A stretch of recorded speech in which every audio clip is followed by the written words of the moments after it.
السلام علیکم۔ آج منگل ہے، اگست کی 13 تاریخ۔ پاکستان میں اس وقت شام کے 7، بھارت میں 7:30، اور یہاں ہمارے اسٹوڈیوز کی گھڑیوں میں صبح کے 10 بج رہے ہیں۔ وائس آف امریکہ واشنگٹن کی اردو سروس سے میں ہوں خالد حمید، خبروں کے ایک بلیٹن کے ساتھ آغاز کرتے ہیں پاکستان، بھارت، بنگلہ دیش کے ساتھ ساتھ امریکہ اور دنیا بھر سے اہم خبروں سے۔ پاکستانی فوج کی جانب سے ملک کی خفیہ ایجنسی انٹر سروسز انٹیلیجنس کے سابق سربراہ کو ریٹائرمنٹ کے بعد فوجی قواعد کی خلاف ورزی کرنے پر حراست میں لے کر ان کے خلاف تادیبی کارروائی شروع کر دی گئی ہے، جس کے بعد سے پاکستان بھر میں ایک بحث شروع ہو گئی ہے کہ آئی ایس آئی کے سابق سربراہ ریٹائرڈ جنرل فیض حمید کی گرفتاری کس کس کے لیے اور کیا پیغام لائی ہے۔ بعض مبصرین کی رائے میں یہ اہم گرفتاری فوج کے اندر بھی ایک تنبیہ ہے کہ جو افراد کسی سیاسی جماعت کے لیے نرم گوشہ رکھتے ہیں وہ باز رہیں، بصورت دیگر فوجی قوانین کے تحت کارروائی کے لیے تیار رہیں۔ تفصیلی رپورٹ کے لیے ہمارے سوشل میڈیا پلیٹ فارمز پر آئیے۔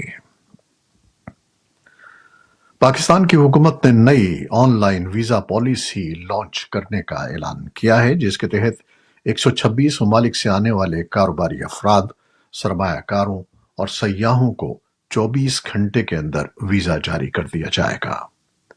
وفاقی وزیر اطلاعات عطا اللہ تارڑ نے منگل کو ایک پریس کانفرنس میں کہا ہے کہ 126 ممالک کے لیے نئی ویزا پالیسی آج رات یعنی 14 اگست کو لانچ کر دی جائے گی۔ اس پالیسی کے تحت 126 ممالک کے لیے ویزا فیس ختم کر دی گئی ہے، ویزے کا حصول کا عمل بہت آسان کر دیا گیا ہے اور 10 منٹ میں ویزا جاری کر دیا جائے گا۔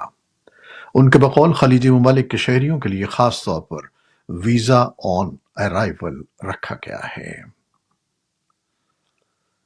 پاکستان کے قبائلی ضلع جنوبی وزیرستان کے ایک سرحدی علاقے میں سرحد پار روپوش کالعدم شدت پسند تنظیم کے جنگجوؤں نے سیکیورٹی فورسز کے کیمپ پر حملہ کر کے کم از کم 4 اہلکاروں کی جان لے لی اور 2 درجن سے زائد کو زخمی کر دیا۔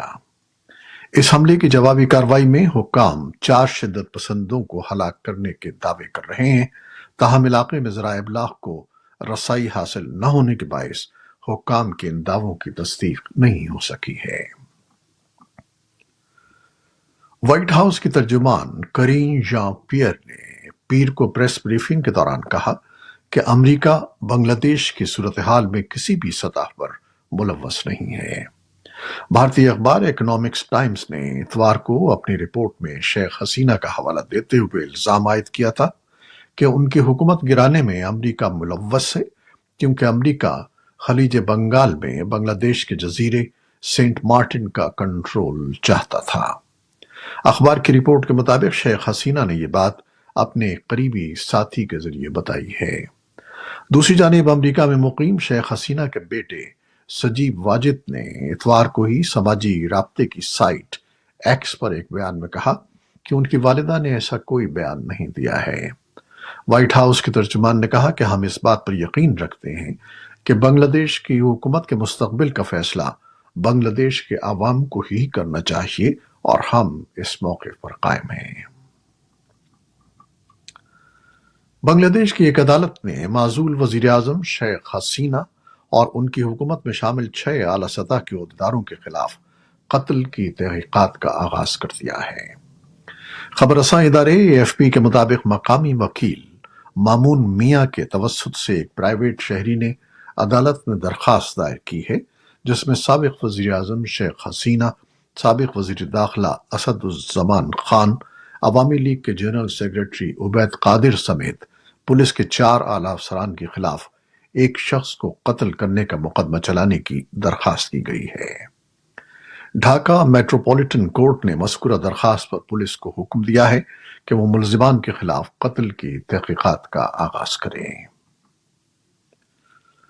بھارت کی ریاست مغربی بنگال کے دارالحکومت کلکتہ کے ایک سرکاری ہسپتال میں ایک جونیئر خاتون ڈاکٹر کے ساتھ زیادتی اور قتل کے بدترین واقعے کے خلاف پورے ملک میں احتجاج ہو رہا ہے۔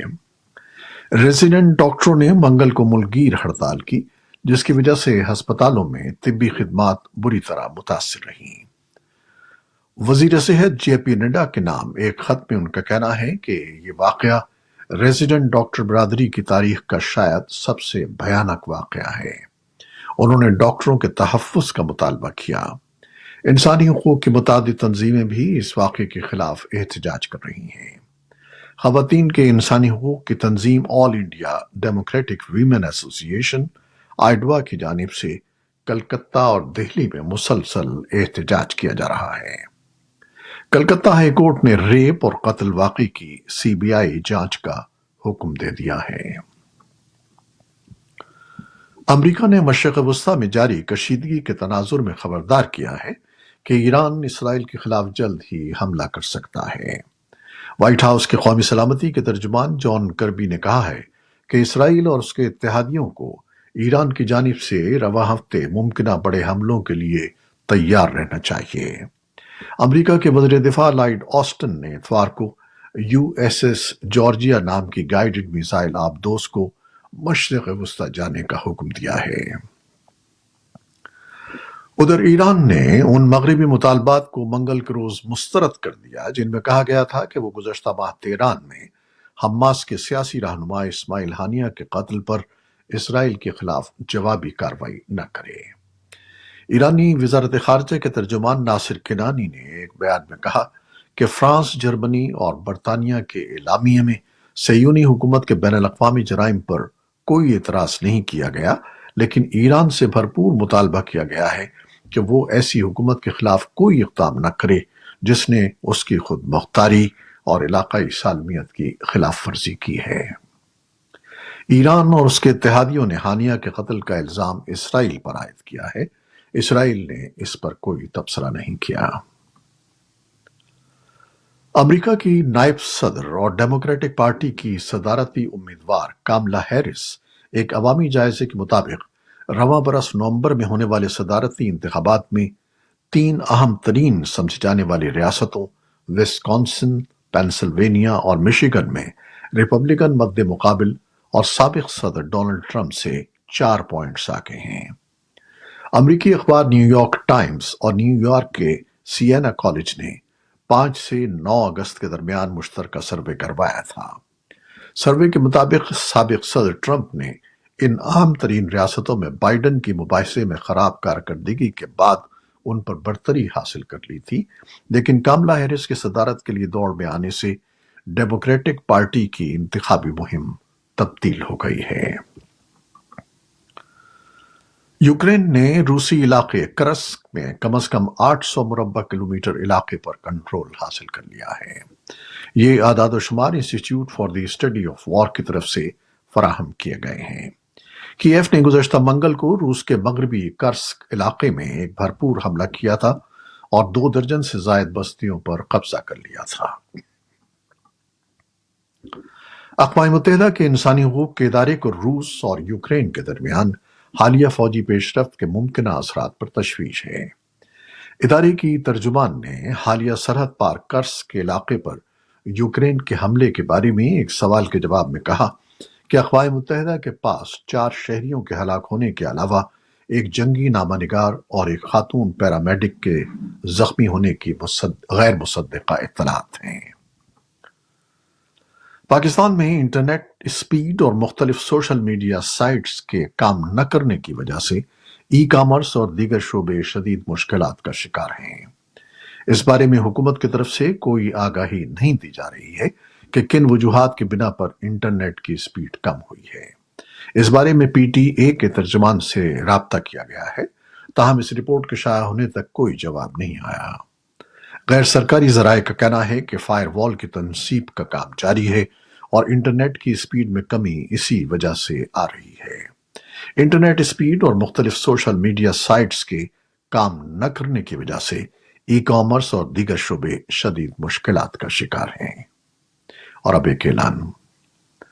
وائس آف امریکہ اب واٹس ایپ چینل پر بھی دیکھا جا سکتا ہے۔